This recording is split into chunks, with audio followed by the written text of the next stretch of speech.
Assalamualaikum warahmatullahi wabarakatuh. Warahmatullahi wabarakatuh.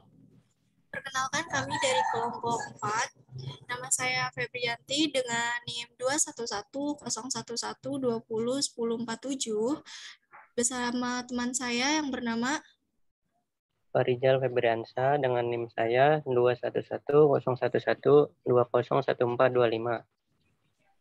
Pada kesempatan kali ini kami akan mempresentasikan materi pengantar ilmu ekonomi mikro dengan tema teori keseimbangan pasar.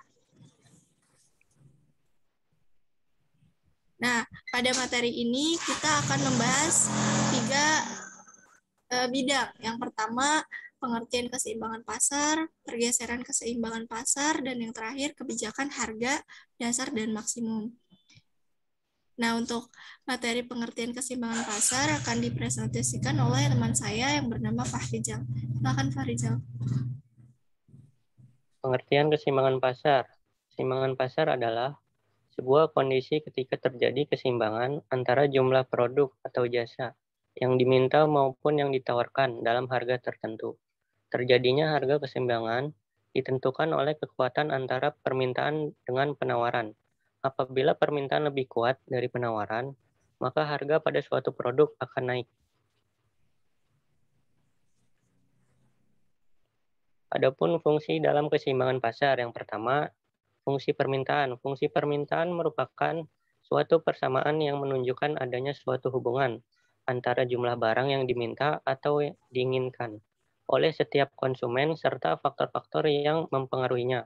Hukum permintaan yaitu apabila suatu barang mengalami kenaikan harga, maka permintaan barang tersebut akan mengalami penurunan. Sebaliknya, apabila harga barang mengalami penurunan, maka permintaan pada barang tersebut akan mengalami kenaikan. Yang kedua, fungsi penawaran. Penawaran adalah suatu hubungan antara konsumen dengan penjual mengenai harga barang dan jumlah barang yang ingin ditawarkan.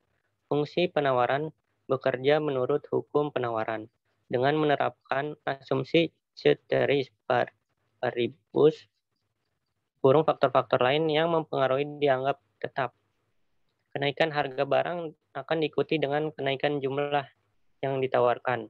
Namun sebaliknya, apabila harga turun, maka akan diikuti penurunan jumlah barang yang ditawarkan.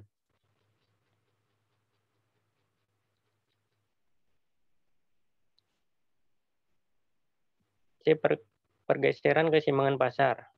Titik keseimbangan equilibrium price akan mengalami pergeseran akibat dari naik turunnya akibat perubahan penawaran atau permintaan.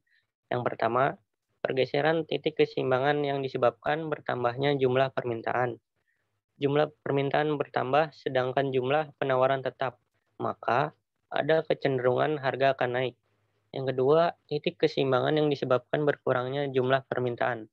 Jika jumlah permintaan berkurang, sedangkan jumlah penawaran tetap, maka harga akan turun. Yang ketiga, titik keseimbangan yang disebabkan bertambahnya jumlah penawaran. Jika jumlah penawaran bertambah, sedangkan jumlah permintaan tetap, maka harga akan turun. Yang keempat, titik keseimbangan yang disebabkan berkurangnya jumlah penawaran. Jika jumlah penawaran berkurang, sedangkan jumlah permintaan tetap, maka harga akan naik.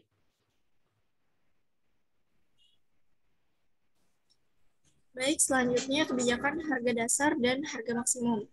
Harga dasar mempunyai pengertian harga terendah yang tidak dapat dilampaui yang disebabkan karena terlalu banyaknya barang yang ditawarkan.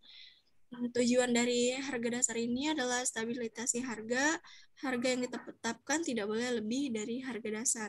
Nah, dampak dan konsekuensi dari harga dasar ini adalah harga produk naik dan pemerintah membeli kos seluruh excess supply. Contoh kasus gabah pada musim panen. Nah, kita bisa melihat contoh kurvanya. Ketika harga dasarnya naik, maka supply-nya akan ikut naik. Selanjutnya, kebijakan harga maksimum.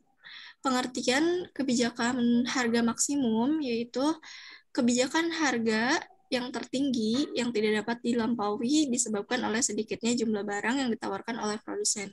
Tujuannya melindungi konsumen agar dapat menikmati suatu produk dengan harga yang tidak terlalu tinggi. Dampak dan konsekuensinya adalah jika harga eceran yang ditetapkan sama atau lebih tinggi dari harga keseimbangan yang ditentukan oleh supply dan demand, maka tidak ada pengaruh lain dari mencegah produsen menaikkan harga. Tetapi jika head lebih rendah keseimbangan, maka akan menimbulkan persoalan.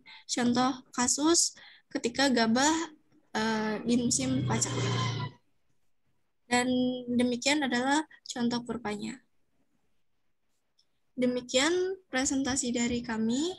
Kurang lebihnya mohon maaf. Wassalamualaikum warahmatullahi Assalamualaikum warahmatullahi wabarakatuh.